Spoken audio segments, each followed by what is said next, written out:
Hello, this is Michael and Gary with Permission Ministries video podcast. We're with Third Day Churches.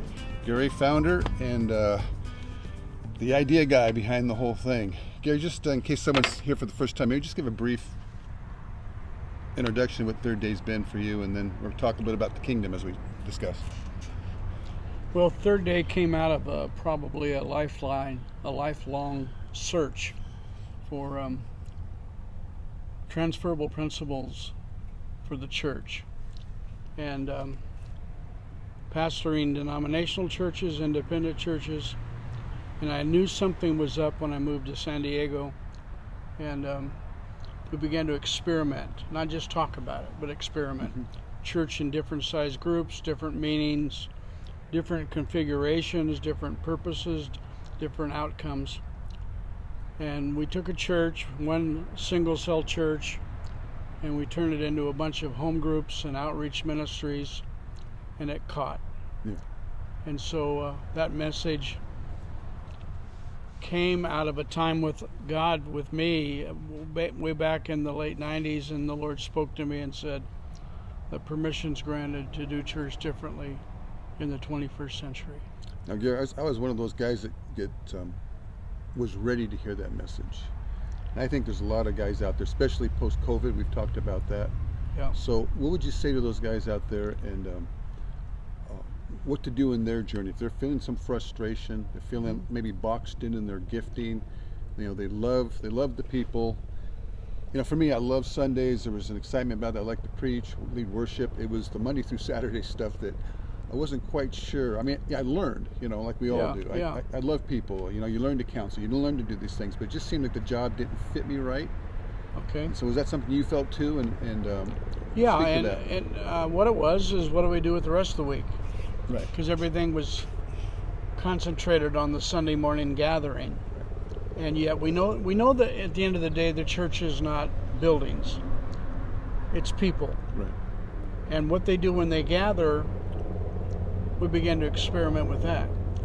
So we had meetings in restaurants, in boys and girls clubs, outdoors. We're in the beach, San Diego. We had a lot of outdoor meetings, and just that flexibility kind of renewed our group. Right. And then I was traveling during that time, taking that same message to the rest of the world. Right.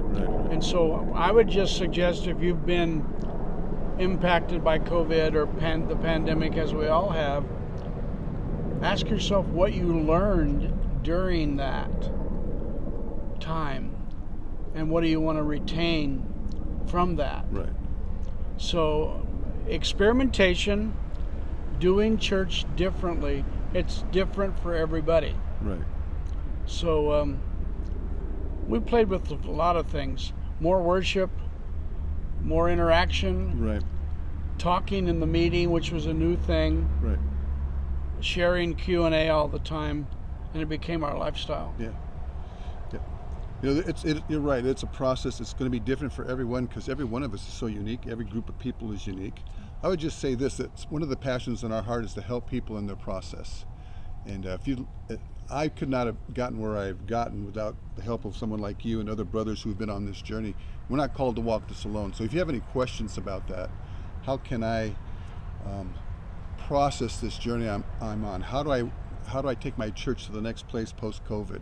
What is God doing in the church in America and in my region, my city, and my own life? If you got any questions in that, you'd like to have some help, you can get hold of us at permissionministries.com. Just tell us, hey, you'd like a phone call, a Zoom connect. We'd love to help you out in that process. We may not have all the answers, but hey, we can pray with you, hear your story, and maybe we'll have a few tidbits to share, right? Yeah, and probably the big thing for me was that this was born out of a hunger from the leaders. This wasn't a slap against the church. We're not anti-church, right, but we also know that when we mention church, we have a stereotypical view of what we mean. And it appears that most people, particularly in America, view the church as gathering on Sunday morning, worshiping for a while and hearing a sermon. Right.